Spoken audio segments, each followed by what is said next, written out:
Hi friends, Miss Julie here from the Old Lyme Phoebe Griffin Noyes Library. Welcome to story time. So it's Thanksgiving week and I want to share one of my favorite Thanksgiving stories with you. If you've ever seen the Macy's Thanksgiving Day Parade and wondered how it got started, well today you're going to find out because we're going to read Balloons Over Broadway. And this book is by Melissa Sweet and it is published by our friends at Houghton Mifflin Books for Children. So here's Balloons Over Broadway by Melissa Sweet, the true story of the puppeteer of the Macy's parade.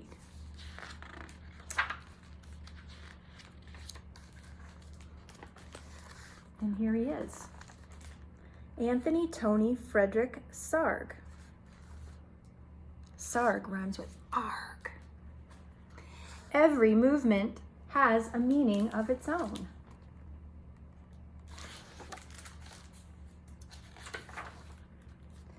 From the time he was a little boy, Tony Sarg loved to figure out how to make things move. He once said he became a marionette man when he was only 6 years old.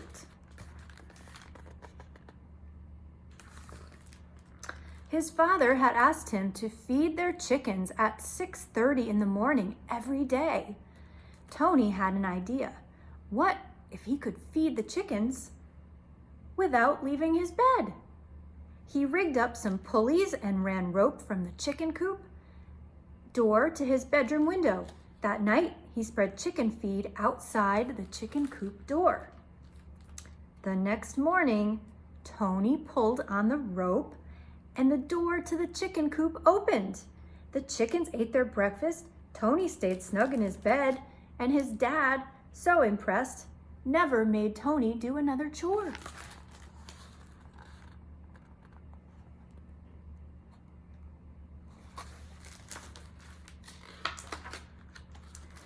When Tony grew up, he moved to London, where he discovered that no one was making marionettes for kids anymore. So out of wood, cloth, and strings, Tony began to make puppets. He figured out ways to make his marionettes' movement so lifelike that they performed as if they were real actors. Word soon spread about Tony's amazing marionettes. When Tony moved to New York City, the Tony Sarg marionettes began performing on Broadway.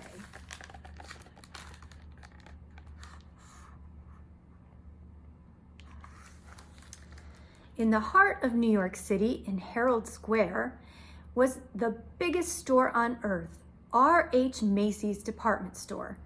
Macy's had heard about Tony's puppets and asked him to design a puppet parade for the store's holiday windows.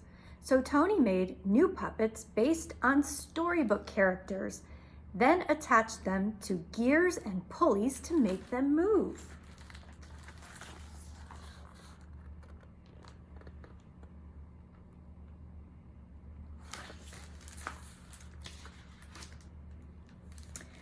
In Macy's Wonder Town windows, Tony's mechanical marionettes danced across the stage as if by magic.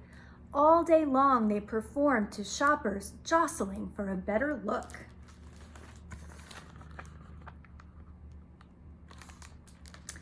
But Macy's had an even bigger job in store for Tony.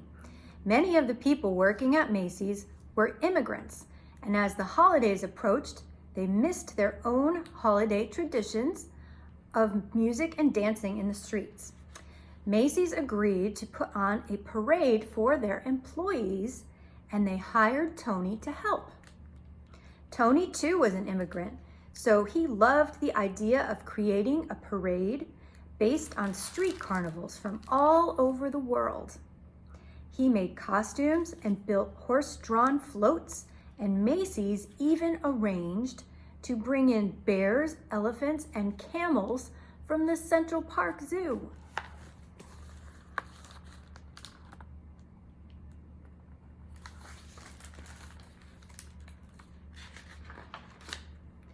The animals joined hundreds of Macy's employees on Thanksgiving Day, 1924, winding their way from Harlem to Herald Square.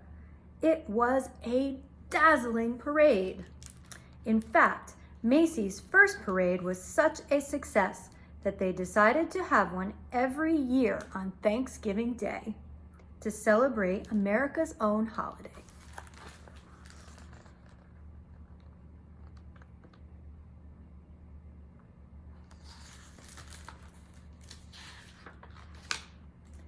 Each year, the parade grew, but when Macy's brought in lions and tigers in addition to the bears, elephants, and camels, the animals roared and growled and frightened the children.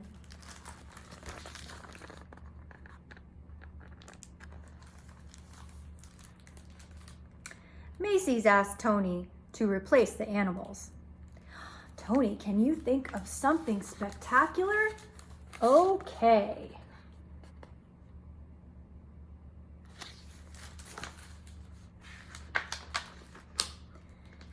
Tony hoped to replace the animals with some kind of puppets, but his marionettes were less than 3 feet tall.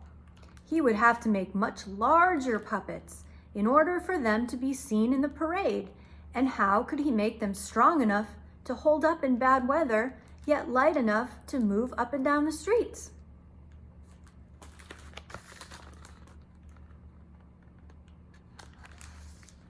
Tony knew of a company in Ohio that made blimps out of rubber, the perfect material for any weather. When he called the company and showed them his sketches, they agreed to make what Tony wanted. Still, how would Tony make his big puppets move? Then Tony had an idea from an Indonesian rod puppet in his toy collection.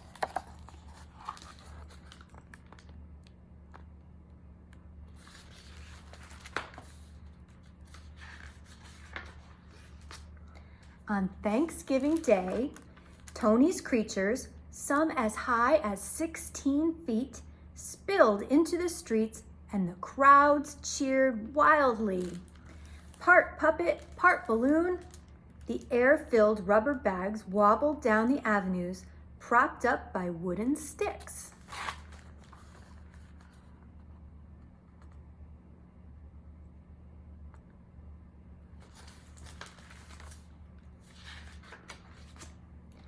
But now the sidewalks were so packed with people that only those in the first few rows could really see the parade. Tony realized his puppets would have to be even bigger and higher off the ground. And though the sticks helped to steer the puppets, they were stiff and heavy. Tony wanted his balloons to articulate, to move and gesture more like puppets. But how?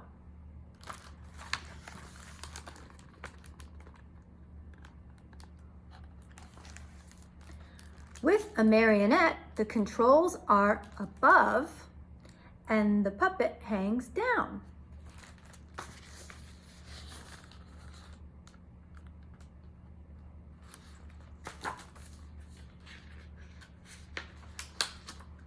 But what if the controls were below and the puppets could rise up?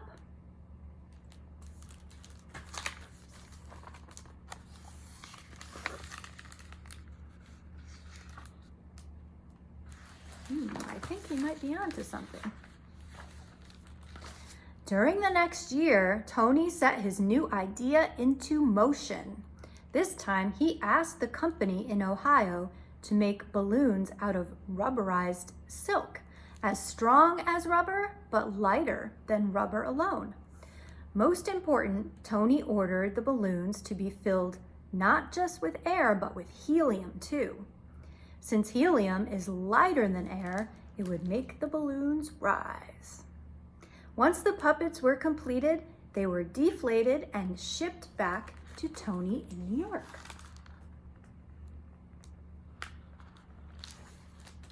Tony did not know if everything would go as planned.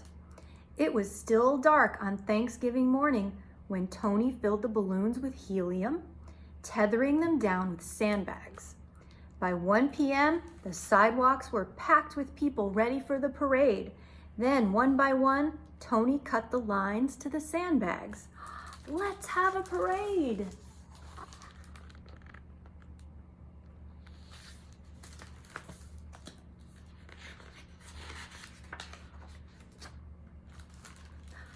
And the magnificent upside-down marionettes rose up to the sky.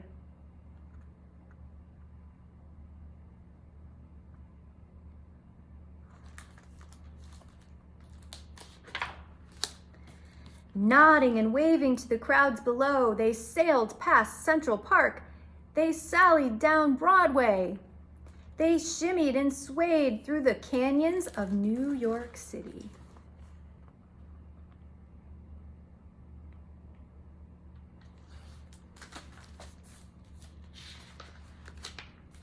High above the crowds, they flounced in the afternoon wind, pulling the rope handlers this way and that.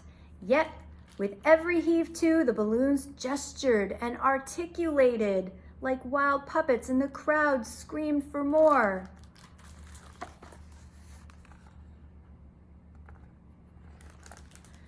After the balloons were eased under the L, they ended in front of Macy's at Tony's Wondertown windows. It was a parade New Yorkers would never forget.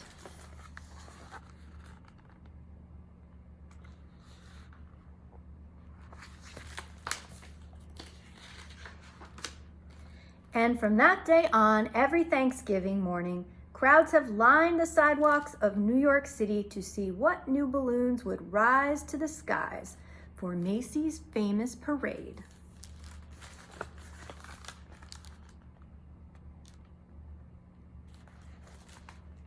Tony Sarg, the puppeteer, who loved to figure out how to make things move, had set the stage with a little rigging for a puppet to be anything anyone could imagine it could be.